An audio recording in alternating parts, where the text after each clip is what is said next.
반주에 맞추어서 묵상 기도하심으로 성탄 축하 예배를 하나님 앞에 올려드리겠습니다.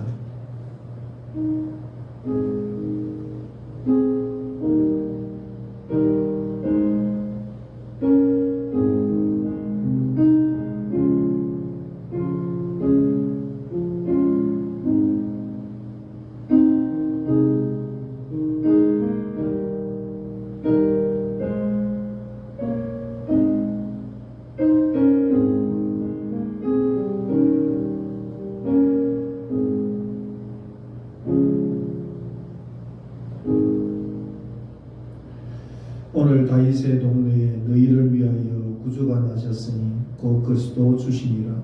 지극히 높으신 곳에서는 하나님께 영광이요 땅에서는 하나님이 기뻐하신 사람들 중에 평화로다. 아멘. 하나님 아버지, 전염병이 창궐하는 이 가운데 우리가 함께 모여 예배 드리지는 못하고, 그러나 각 가정에서 또 이렇게 모여서 하나님 앞에 영광의 예배를 올려드립니다. 우리를 구원하기 위하여 이 땅에 육신을 입고 오신 주 예수 그리스도로 말미암아 아버지, 우리에게는 진정한 평안이 자리하게 되었습니다. 이 놀라우신 은혜를 생각하며 주님의 오심을 다시 한 번 더 기념하며 감사의 예배를 올려드립니다. 우리가 드리는 예배 가운데 주님께서 자정하여 주시옵시고 영광받아 주시옵소서. 기원함에 살아계신 예수님의 이름으로 기도드립니다. 아멘. 찬송가 35장 찬양 드리겠습니다.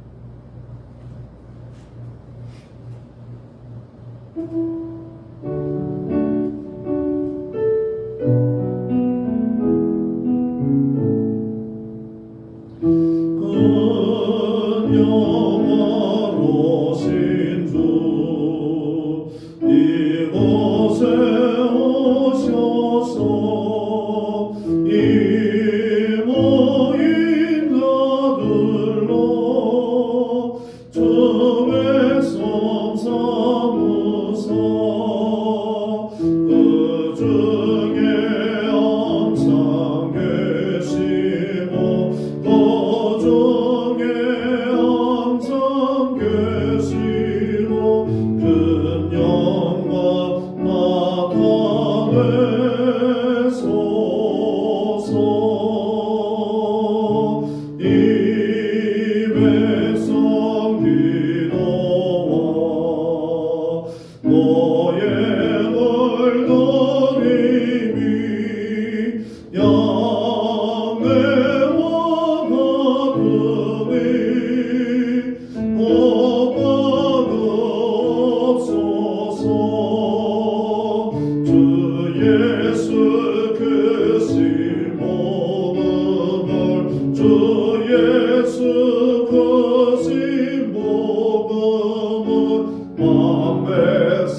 전능하사 천지를 만드신 하나님 아버지를 내가 믿사오며 그 외아들 우리 주 예수 그리스도를 믿사오니 이는 성령으로 잉태하사 동정녀 마리아에게 나시고 본디오 빌라도에게 고난을 받으사 십자가에 못 박혀 죽으시고 장사한 지 사흘 만에 죽은 자 가운데서 다시 살아나시며 하늘에 오르사 전능하신 하나님 우편에 앉아 계시다가 저리로서 산자와 죽은 자를 심판하러 오시리라.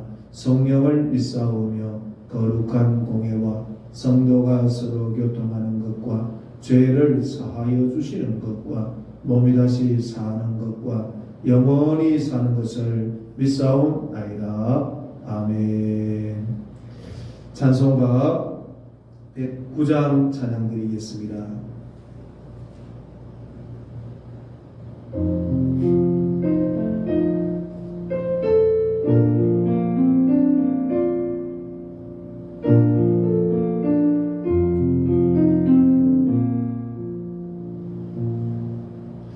고요한 밤 거룩한 밤 어둠에 묻힌 밤 주의 몸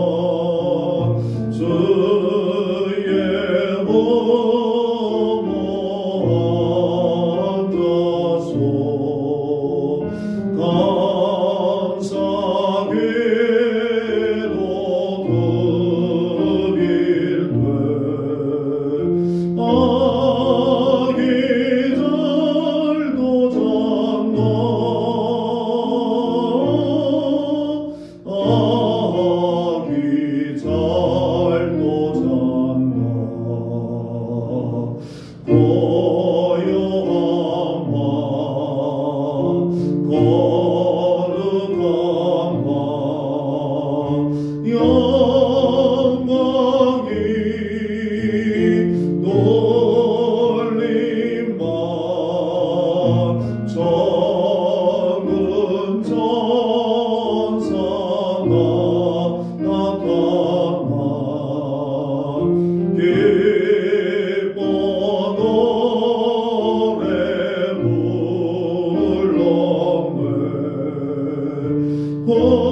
별을 보고 찾아와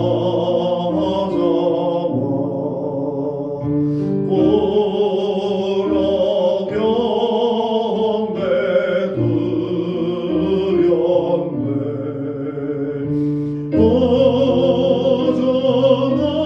허전하셔도다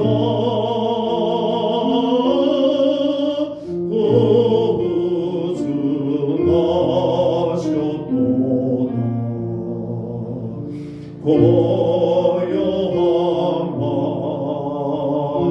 거룩한 밤 주 예수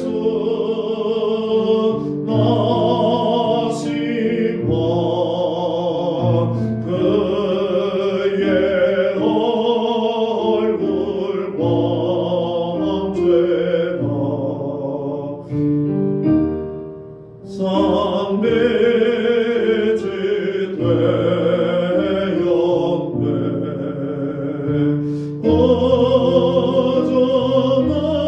허전하셔도다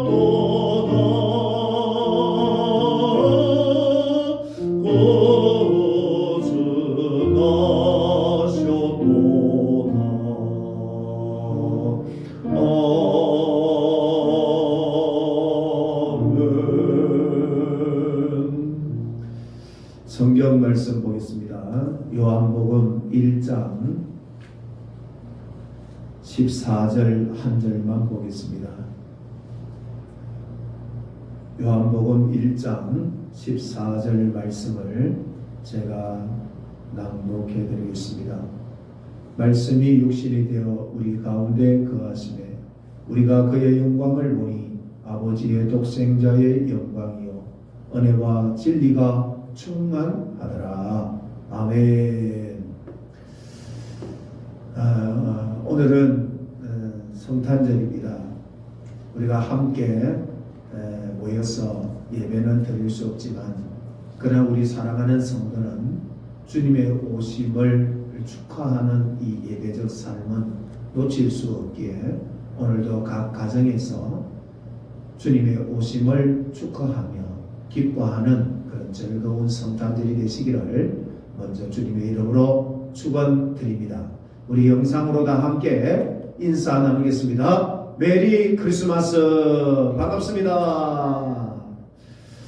오늘은 주님이 육신이 되심이라는 제목의 말씀을 가지고 여러분들과 함께 성탄절 이 축하 예배에 은혜를 나누고자 합니다. 오늘은 여러분들이 잘 아시는 대로 크리스마스입니다. 크리스마스는 그리스도의 오심을 축하하며 예배하는 날입니다. 우리가 그냥 크리스마스니까 가서 우리의 쾌락과 우리의 즐거움을 쫓아서 사는 날이 아니고 세상은 자기의 즐거움을 쫓아서 성탄절을 맞습니다만 우리 성도는 주님의 오심을 축하하고 주님께 예배하는 삶을 사는 것이 바로 성탄절입니다. 메리 크리스마스라는 말은 그냥 세상 사람들이 즐겁게 서로 인사하는 말이 아닙니다. 진정으로 메리 크리스마스가 되려 그러면 바로 그분을 예배해야 하는 것입니다. 오늘은 정말 기쁘고 즐거운 크리스마스입니다. 왜냐하면 죄인된 우리를 구원하시기 위하여 죄악이 가득한 이 땅에 육신을 입고 하나님의 아들이신 그분께서 오신 날을 기념하는 날이기 때문입니다. 이 날이 없었다면 저와 여러분들은 어찌 되었을까요? 생각만 해도 아찔하고 생각만 해도 끔찍합니다. 우리를 그냥 가만히 내버려 두면 영원한 멸망의 길로 걷다가 그 영원한 멸망을 받을 수밖에 없는 우리의 처지 아닙니까? 그런데 그 우리의 이 형편없는 이 처지에서 우리를 죄와 사망에서 건져주기 위하여 그분이 우리에게 오셨다는 것입니다. 우리가 한 해를 이제 끝자락에 두고 있습니다. 우리 성도지만 아무리 주님의 경건한 모습으로 살아보려 해도 참 주님을 닮아가는 이 모습이 잘 나타나지 않는 것이 바로 저와 여러분들의 모습일 겁니다. 부단히 올 한 해도 주님의 뜻대로 살고자 했지만 참 주님의 뜻대로 살 수가 없는 것이 바로 저희의 연약함, 부족함이 아닌가 생각해 봅니다. 작은 눈에 보이지 않는 코로나19로 많은 생활의 규제와 또 우리가 하는 이 예배적 삶에도 통제 속에서 우리가 이런 삶을 살아가고 있는데 그럼에도 불구하고 많은 사람들은 이 코로나 전염병 가운데서도 쾌락과 즐김을 찾아서 나가는 모습을 보면서 과연 인간은 무엇을 주어야 깨닫고 하나님 앞으로 돌아올까라는 생각을 해봅니다. 요한계시록에 보면 마지막 말세의 징조를 여러 하나님께서 주시는데 그 징조 앞에 사람들이 하지 못하는 것이 있는데 바로 회개하지 않는 것이었습니다. 그래서 하나님은 더 큰 재앙을 줌에도 불구하고 그들은 하나님께 회개하지 아니하고 돌이키지 않는다라고 하신 대로 오늘 이 시대가 바로 하나님이 주신 이 손길 앞에 사람들은 하나님께로 돌아오질 않고 있습니다. 이 어둠의 이 세대 가운데 예나 지금이나 인간에게 들려야 될 참 반가운 소리는 바로 우리를 죄에서 구원해 주신다. 우리를 영원한 사망에서 영생을 주시는 길이 있다는 사실을 들려주는 이 소리가 가장 행복한 소리 아니겠습니까?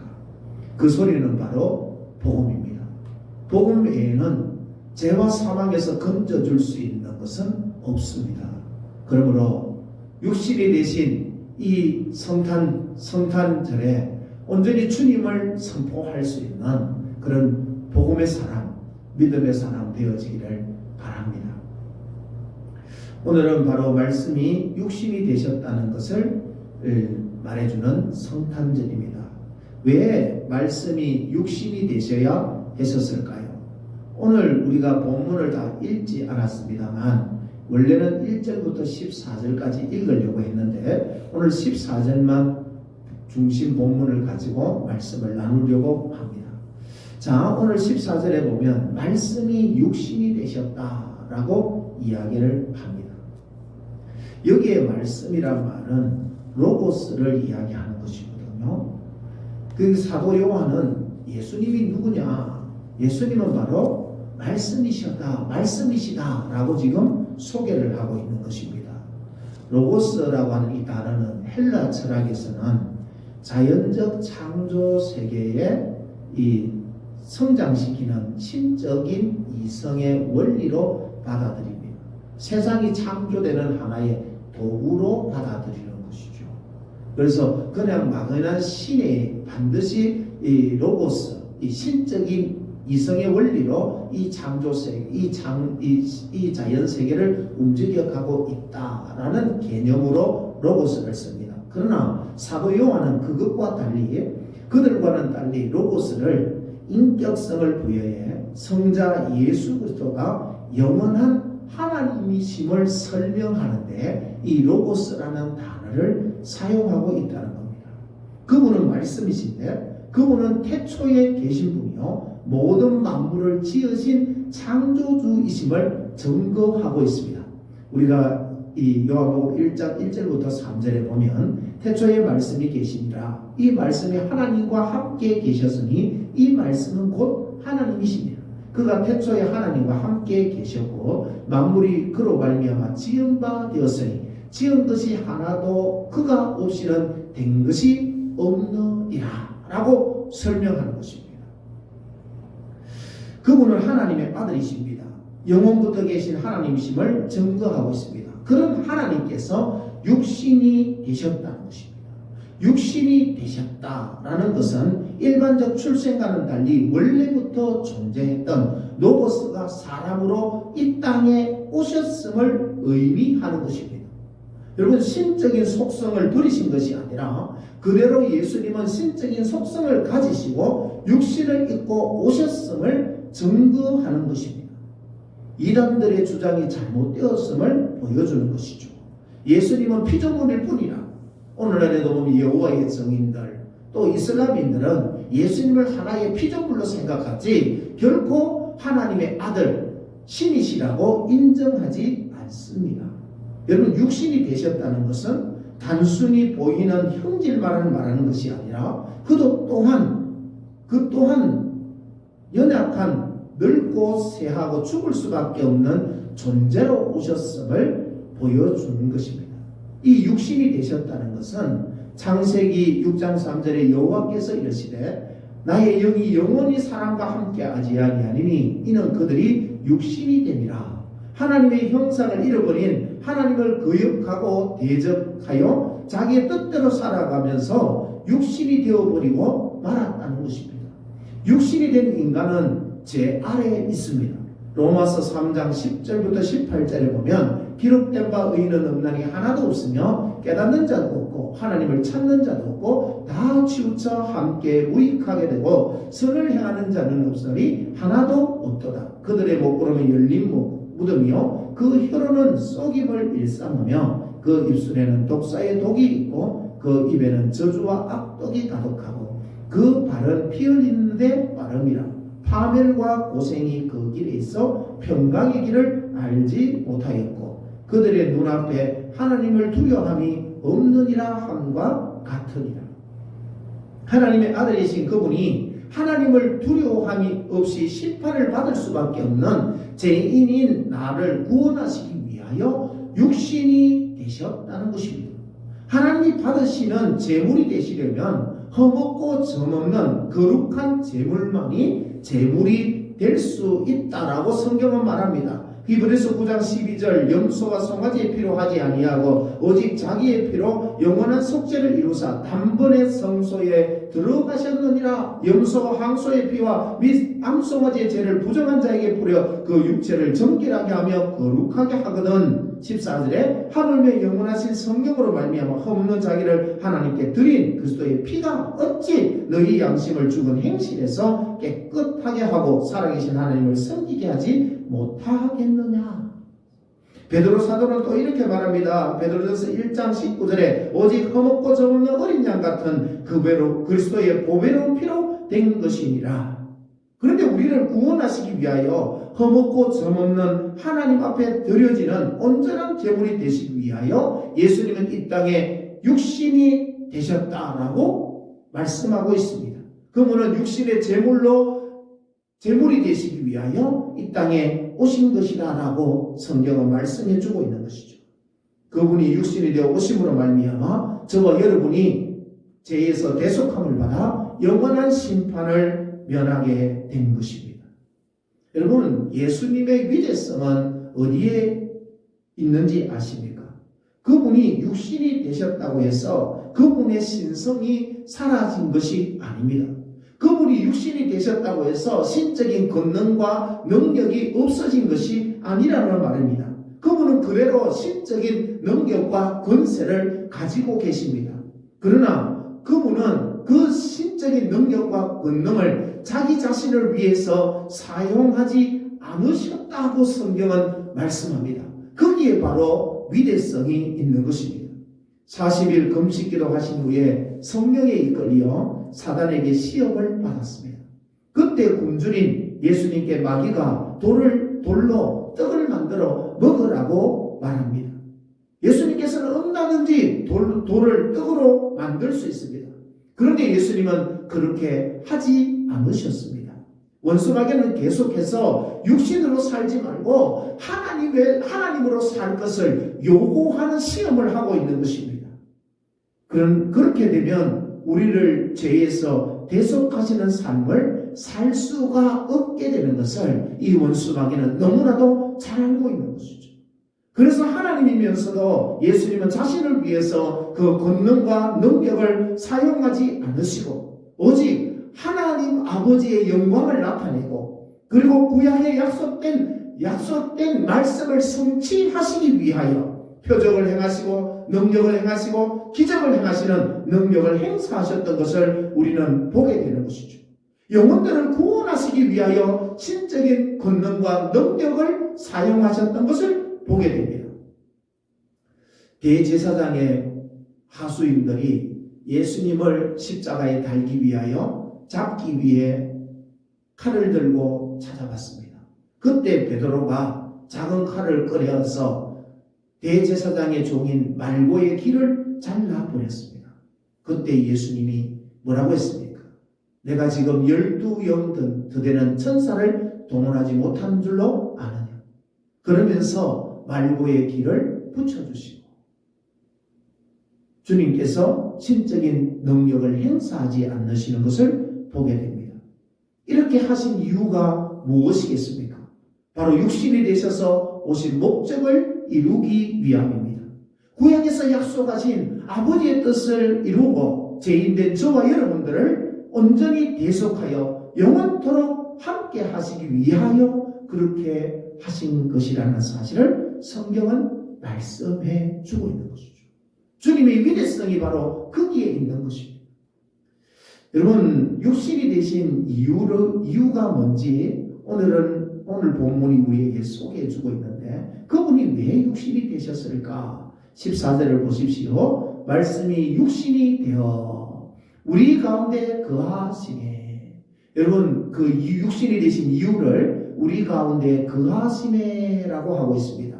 여러분, 헬라어로는요, 이 거하시메라는 단어가 에스케노센이라는 단어입니다.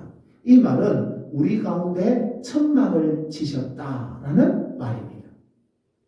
출애굽기 40장 34절과 38절에 보면 이스라엘 백성들이 하나님께서 모세에게 성막을 지으라고 명령을 하셨습니다. 그래서 불살렐과 오홀리압을 통해서 그들은 성막을 지은 것을 보게 되는 것이죠. 성막을 다 짓고 난 이후에 거기에 하나님께 제사를 드립니다. 그리고 난 이후에 성경이 이렇게 기록하고 있습니다. 구름이 해막에 덮이고 여호와의 영광이 성막에 충만하매 모세가 해막에 들어갈 수 없었으니 이는 구름이 해막 위에 덮이고 여호와의 영광이 성막에 충만함이었으며 구름이 성막 위에서 떠오를 때에는 이스라엘 자손이 그 모든 행진하는 길에 앞으로 나아갔고 구름이 떠오르지 않을 때에는 떠오르는 날까지 나아가지 아니하였으며 낮에는 여호와의 구름이 성막 위에 있고 밤에는 불이 그 구름 가운데 있음을 이스라엘 온 족속이 그 모든 행하신 길에서 그들의 눈으로 보았더라. 여러분, 구름은 바로 하나님의 임재를 상징하는 것입니다. 하나님께서 자기 백성 가운데 그 하심을 상징하는 것이 바로 성막이었고 성전이었던 것입니다. 그리스도는 구약의 성전을 완성시키려 이 땅에 인간의 몸을 입고 오신 것입니다. 그분의 육체가 바로 하나님과 우리 사이를 가로막고 있던 휘장이 되심을 성경은 말씀해 주고 있는 것이죠. 십자가에서 다 이루었다 하시며 운명하셨을 때에 성전의 휘장이 지성소와 성소를 가로막고 있던 휘장이 찢어졌다라고 말씀해 주고 있는 것이죠. 그분의 육체로 말미암아 하나님께 나아갈 수 있는 새롭고 산 길을 열어주신 것입니다. 그래서 요한이 그분의 육체로 오심을 아버지의 독생자의 영광이라고 소개하고 있는 것입니다. 성막 가운데, 성전 가운데 하나님의 영광이 나타났던 것처럼 이제 오직 홀로 예수 그리스도를 통해서만 그분의 영광이 드러나게 된 것입니다. 나를 본 자는 아버지를 보았다 라고 성경이 말씀해 주고 있는 것이죠. 여러분, 구원은 결과적으로 죄에서 건짐을 받아 생명을 얻어서 하나님 나라 간다는 것입니다. 구원은 결과론적으로 보면 우리는 죄에서 건짐을 받아서 지금 하나님 나라, 의와 평강과 희락이 내 안에 이루어졌고 또 우리는 아직 이루어지진 하나님 나라에 갈 것입니다. 천국에 갑니다. 구원은 그러나 결과만을 말하는 것이 아닙니다. 구원의 핵심은 바로 주님과 함께 거하는 것입니다. 오늘 주님과 함께 거하는 것입니다. 그래서 주님과 함께 거하는 게 뭐게? 동행하기, 함께하기, 걸어가기가 바로 주님이 우리 가운데 거하시는 의미인 것입니다. 오늘날요, 남편은 낮에 가서 돈 벌러 갑니다. 근데 요즘 맞벌이 하는 부부도 많습니다만 대체적으로 우리 카페나 이런 데 가면 남자들은 거의 찾아볼 수가 없습니다. 대부분 다 여자들이 낮에 많이 모여서 삼삼오오 수다하고 즐기고 기뻐하는 것을 보게 되죠. 여러분, 이것은 올바른 결혼 생활이 아닙니다. 남편은 돈 벌어놓은 기계가 아닙니다. 남편의 사랑의 결실로 결혼을 했지요. 그러나 결혼으로 끝입니까? 아닙니다. 그때로부터 하나 되는 과정의 삶을 거치게 됩니다. 그것이 바로 거함의 과정이죠. 동행하기, 함께하기, 맞춰가기, 걸어가기, 이 모든 것들이 하나의 과정인 것입니다. 그러한 것처럼 출애굽기는 1장부터 40장까지 있는데 1장부터 19장까지는 이스라엘 백성들이 애굽에서 자유함을 얻은 것에 대하여 소개하고 있는 내용입니다. 여러분, 애굽에서 종살이하던 그들, 노예살이하던 그들이 모세를 통해서 하나님의 능력으로 건짐을 받아 자유함을 얻은 것으로 끝났습니까? 그들의 구원이 끝입니까? 아닙니다. 20장부터 40장까지 하나님께서 모세를 통하여 그들에게 율법의 말씀을 주시고 성막의 제선을 주신 이유가 무엇입니까? 그들이 이제 주님과 동행하는 자유함을 얻게 하시려고 주셨다는 사실입니다. 요한복음의 핵심 주제에 있어서 영혼의 신성을 가지신 그분이 육신이 되심은 바로 우리와 영원토록 거하시기 위함임을 증거하고 있는 것이죠. 단순히 죄에서 건진받아 사망의 사망에서 생명으로 옮겨졌다, 그것 자체만을 말하는 것이 아니라 죄와 사망에서 건짐을 받았을 뿐만 아니라 영원토록 천국까지, 천국에 이르는 동안까지, 아니 천국에서조차도 영원토록 함께 거하는 삶을 살게 해주시려고 주님이 육신이 되어 오셨다라고 성경은 말씀해 주고 있다 이 말입니다. 여러분, 거함으로 말미암아 우리에게 주어진 복이 무엇일까요? 오늘 본문이 이렇게 말합니다.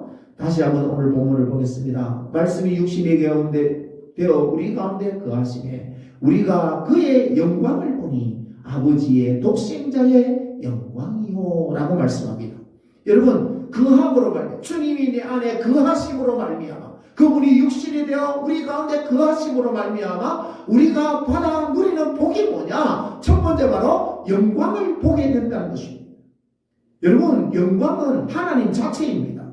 영이신 하나님의 영광을 무엇으로 나타내 보여주었습니까? 여러분, 구약 이스라엘 백성들에게 하나님의 영광, 하나님 자체를 어떻게 나타내 보여주었습니까?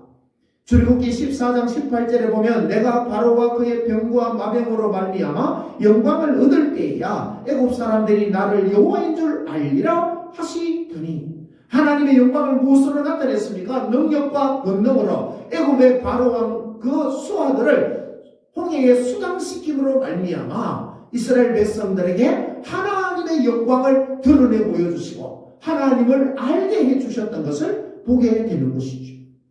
출애굽기 15장 6절에 여호와의 주의 오른손이 권능으로 영광을 나타내시니이다. 여호와의 주의 오른손이 원수를 부수시니이다. 이것은 모세가 홍해를 건너고 난 이후에 하나님 앞에 찬양한 내용입니다.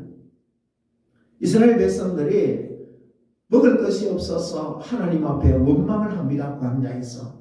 출애굽기 16장 7절에 보면 모세가 이스라엘 백성들에게 이렇게 말합니다. 아침에는 너희가 여호와의 영광을 보리니 이는 여호와께서 너희가 자기를 향하여 원망함을 들으셨습니다. 우리가 누구에게 너희가 우리에게 대하여 원망하느냐. 10절에 아론이 이스라엘 자손의 온 회중에게 말하며 그들이 광야를 바라보니 여호와의 영광이 구름 속에 나타나더라 라고 말씀합니다.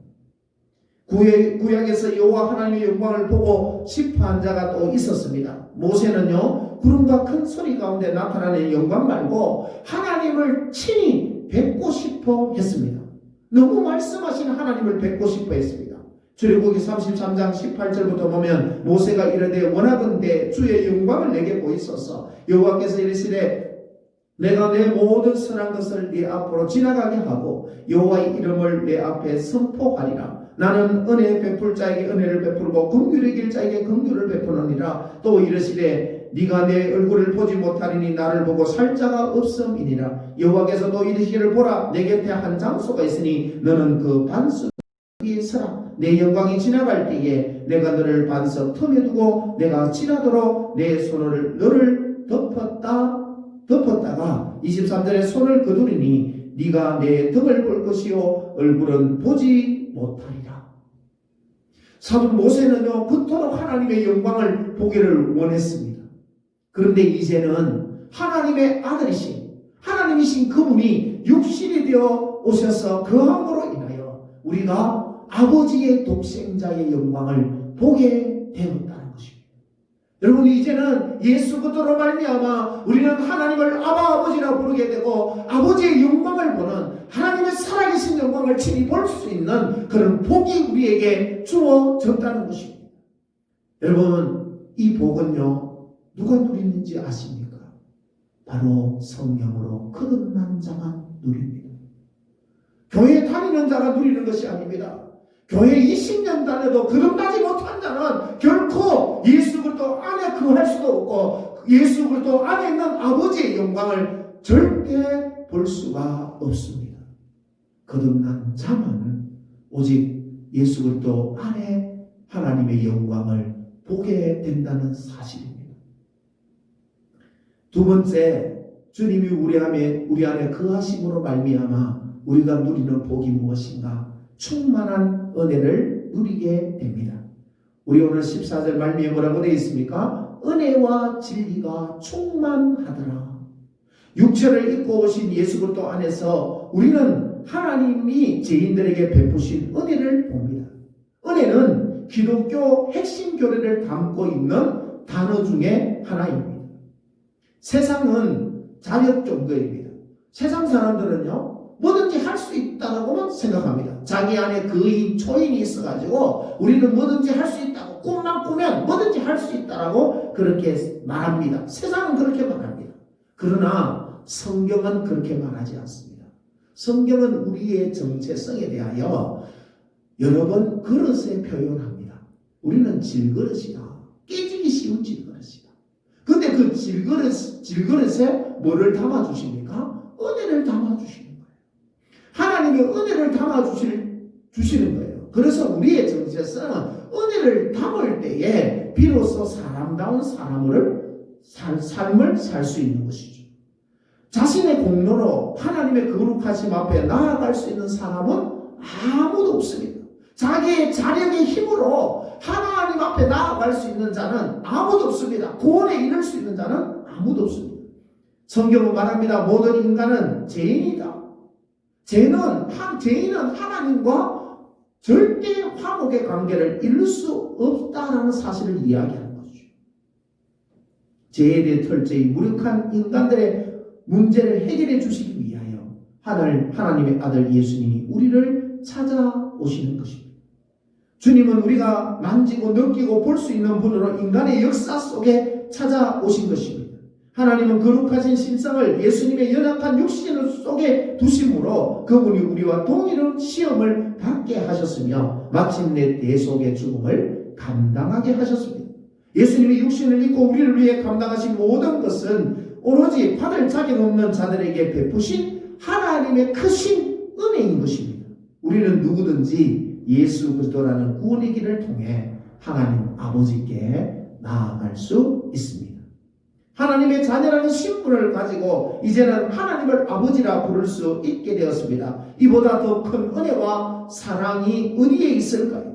이와 같이 예수님의 생애와 그 인격 안에서 우리는 하나님만이 베푸시는 온전한 은혜를 보게 되고 맛보게 되는 것입니다. 이 은혜에 더욱 깊이 깨닫게 될수록 우리는 이 세상의 유혹에서 자기 자신을 지킬 수 있고 이 땅에서 고난을 걷더니 이겨낼 수 있는 것입니다. 사랑하는 성도 여러분, 오직 예수 그리스도 안에서 은혜 속에 강하여지는 주의 성도들이 되기를 주님의 이름으로 축원드립니다. 세 번째, 우리가 주님이 육신이 되어 거하심으로 말미암아 받아 누리는 복이 무엇인가? 바로 진리를 알게 된다는 것입니다. 그리스도의 성육신에 담긴 또 하나의 중요한 의미는 진리의 풍성함입니다. 예수님이 이 땅에 오심으로 하나님의 말씀이 참된 진리임을 확정해 주었습니다.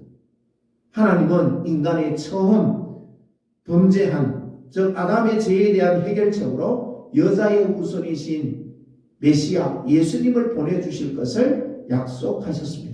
그 후로 수많은 선지자들을 세워가지고 그 메시아의 오심을 그리고 메시아가 오셔서 어떻게 우리를 죄에서 해방시켜 주실 것인지를 십자가의 죽음과 부활을 통해서 우리를 온전히 죄에서 사망에서 생명으로 자유함을 주실 것을 약속해 주고 있었습니다. 그런데 그분이 하나님의 약속대로 오셔서 마침내 하나님이 여러 사람 여러 모양을 통해서 약속하신 말씀을 성취해 주셨습니다. 여러분, 진리란 무엇입니까? 진리는 내용만 있는 것이 아닙니다. 그 내용이 반드시 이루어질 때 우리는 그것을 진리라고 말합니다. 예수님은 자신의 뜻이 아니라 오직 하나님 아버지의 보내심으로 이 땅에 오셨다는 것을 계속해서 말씀해 주셨습니다.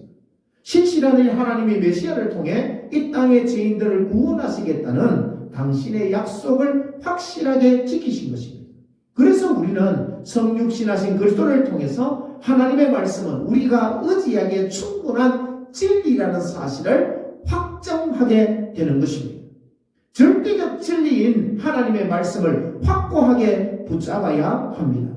우리는 진리를 잃어버린 세대 가운데 살고 있습니다. 많은 사람들이 무엇이 진리인지 여기 끼우 저기 끼우 하지만 그 모든 것들은 참된 진리가 아닙니다. 오직 참된 진리는 예수 그리스도 밖에 없습니다. 참된 진리를 소개하고 있는 말씀만이 절대적 진리가 된다는 사실을 기억하시기 바랍니다. 하나님은 예수님 안에서 우리가 알아야 하는 믿어야 할 진리, 영원히 흔들리지 않는 진리를 드러내셨습니다. 예수 그리스도 안에는 진리의 충만함이 있습니다. 여러분, 진리에 대한 갈급함이 있습니까? 진리에 대한 갈구함이 있습니까? 그러면 예수 그리스도 앞에 나오십시오.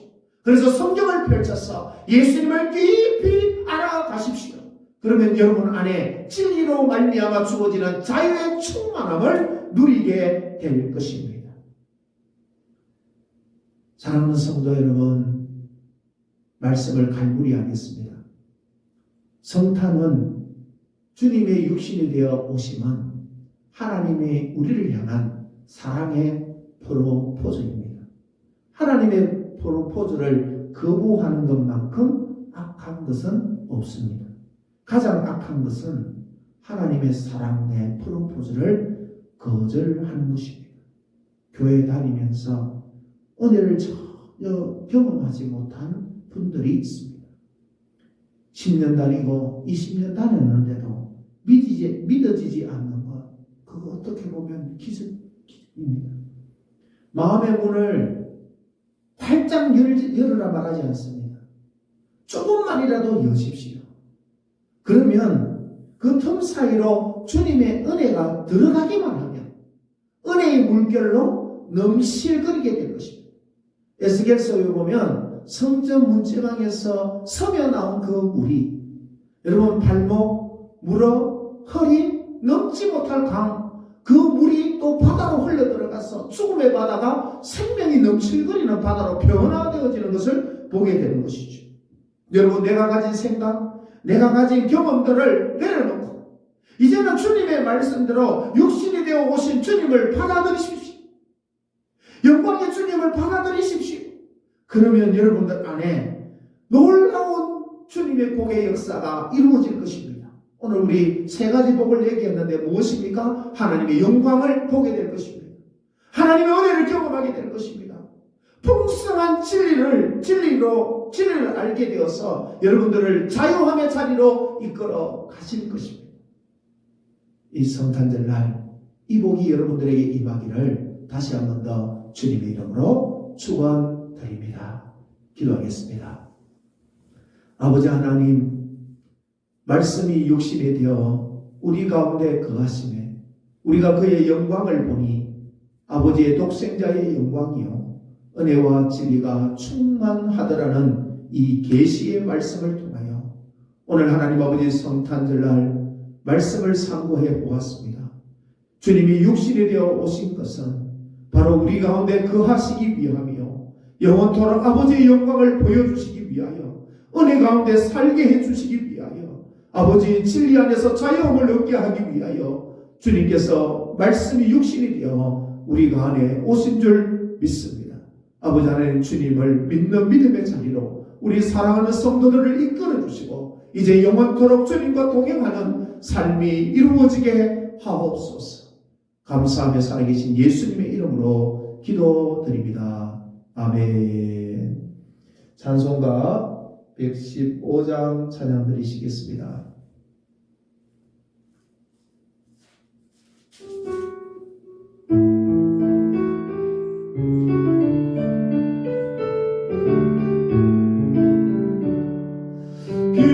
기쁘다고 주셨네 나 백성 맞으라 언결해요 다 일어나 다 찬양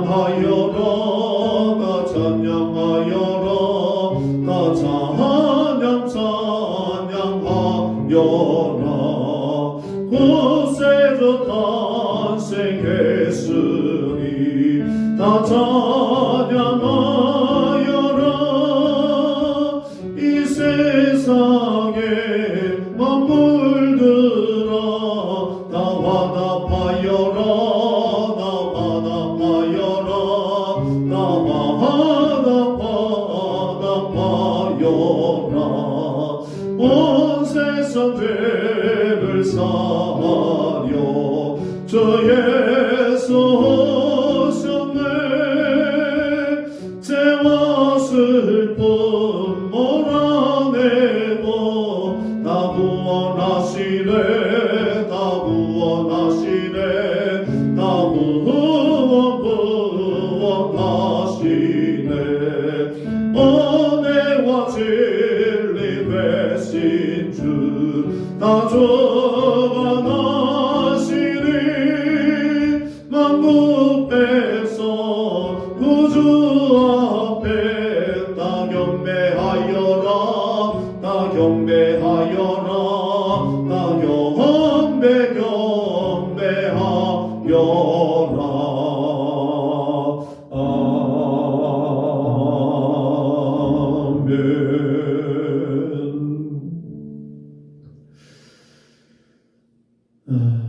우리 성탄 헌금은 여러분 개인적으로 하나님 앞에 가정 예배 때 드리시고 또 교회 오실 때 내어주시면 구제 헌금으로 잘 사용하도록 하겠습니다. 우리 찬양 1장 부르고 축도함으로 예배를 성탄 축하 예배를 마치도록 하겠습니다.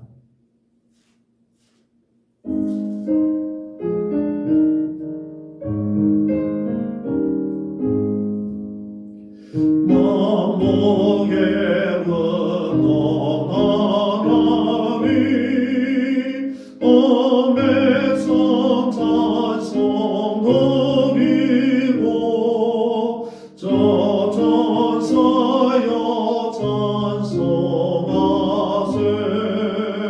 찬송 성부 성자 성령